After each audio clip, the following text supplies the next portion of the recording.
সুপ্রিয় দর্শক, আসসালামু আলাইকুম। বাংলাদেশ কৃষি চ্যানেল থেকে আপনাদের সবাইকে স্বাগতম। দর্শক বন্ধুরা, তো আজ আমরা আসছি নবাবগঞ্জ থানা উত্তরপাড়া এক গ্রামে। তো এই বিশাল বেগুন বাগান আসছি। তো আলহামদুলিল্লাহ, বেগুন বাগানে যথেষ্ট পরিমাণ বেগুন ধরছে। যে পরিমাণ বেগুন ধরছে, আপনারা যদি এখানে না আসেন বুঝবেন না। তো গাছগুলো অনেক ভালো আছে। আর শুরুতে হচ্ছিলাম, যারা আমাদের চ্যানেলটা সাবস্ক্রাইব করেন নাই, অবশ্যই আমাদের চ্যানেলটা সাবস্ক্রাইব করবেন আর আমাদের পেজটা ফলো দিয়ে আমাদের সাথে থাকবেন। এনে আমাদের ভিডিওটা শুরু করছি।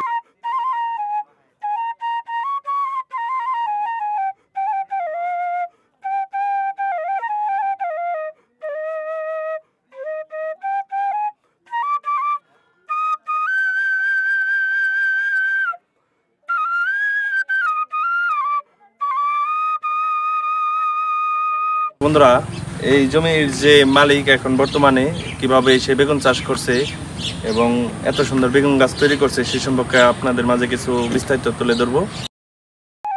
নতুন অবস্থায় ধরলে আমি আপনি একটু নতুন না? হ্যাঁ, এটার মধ্যে মালচিং করে যে পদ্ধতিটা এটা আমার নতুনই। নতুন হ্যাঁ। মানে এই বেগুন যে করছেন, মানে কতদিন আগে চারাটা বুনছেন? চারাটা 2 মাস 10-12 দিন হবে আমার। 2 মাস 10-12 দিন। হ্যাঁ। এখন আপনাদের গাছে দেখতেছি পর্যাপ্ত পরিমাণ বেগুন ধরছে। হুম। মানে এখন এনে কত মানে টুকরো জায়গা বুনছেন? কত শতক? এক পাখি জায়গা আমার এক পাখি জায়গা শুধু বেগুন বুনছেন? মানে এক পাখি জায়গা কতগুলা চারা হবে?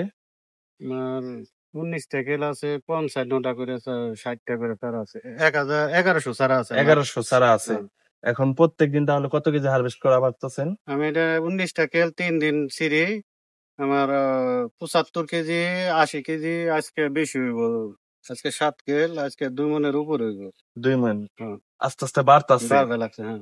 এখন আপনি মানে কিভাবে শুরুটা করলেন একটু দর্শকের মাঝে বলবেন? প্রথমে কিভাবে শুরু করছেন? সারটার কিভাবে প্রসেসিং মালচিং?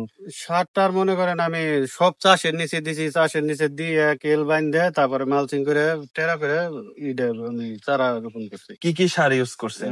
এখানে সার আছে জিপ সার, পটাশ, পুরাডন, তারপরে ডিআইপি দিছি, টিএসপি, মানে সব পদের সার সব মিশানো? পদেরই সার দিছি। হ্যাঁ। সব পরিমাণ সার দিয়ে তারপর কি এটা কি রেখে দিছেন? হ্যাঁ, চারা রোপণ করছি 15-20 দিন পরে। 15-20 দিন পর চারা রোপণ করছেন। তারপরে আপনি এখন বাজারটা কিরকম আছে? বাজার কতদিন 3000 বেশি, কতদিন 2800। 2800 টাকা, তার মানে 80 টাকা প্লাসে আছে। 8টা লাগে না, 7টাই বেশি হয়। বড়টা যদি আমি বাইছে ওজন দেই তাহলে 7টা 6টা কেজি হয়, আর মিশে করলে 8টা 9টা কেজি হয়ে যায়। আচ্ছা, নতুন আপনি সেচটা কিভাবে ইউজ করেন? ওই জায়গা মনে করেন পাইপ গাড়া আছে, মেশিন লাগায়।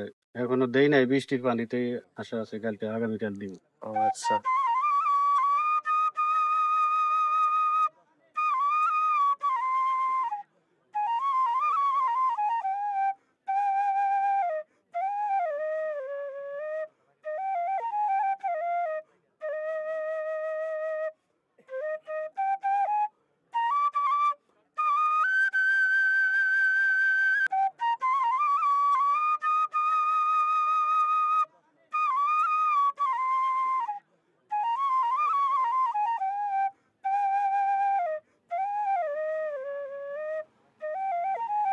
পরিচয়টা তো একটু দিলেন না দিয়ে। পরিচয় মধ্যে আমার বাড়ি উত্তরপাড়া, নবাবগঞ্জ থানা, আমার নাম মামুন। আচ্ছা, ঠিক আছে ভাই, ভালো থাকবেন। Okay. আসসালামু আলাইকুম। তো প্রিয় দর্শক, আজ এই পর্যন্তই। যারা আমাদের ভিডিওটা দেখে যদি একটু উপকার পেয়ে থাকেন, অবশ্যই আমাদের চ্যানেলটা সাবস্ক্রাইব করবেন আর আমাদের পেজটা ফলো দিয়ে আমাদের সাথেই থাকবেন। আসসালামু আলাইকুম।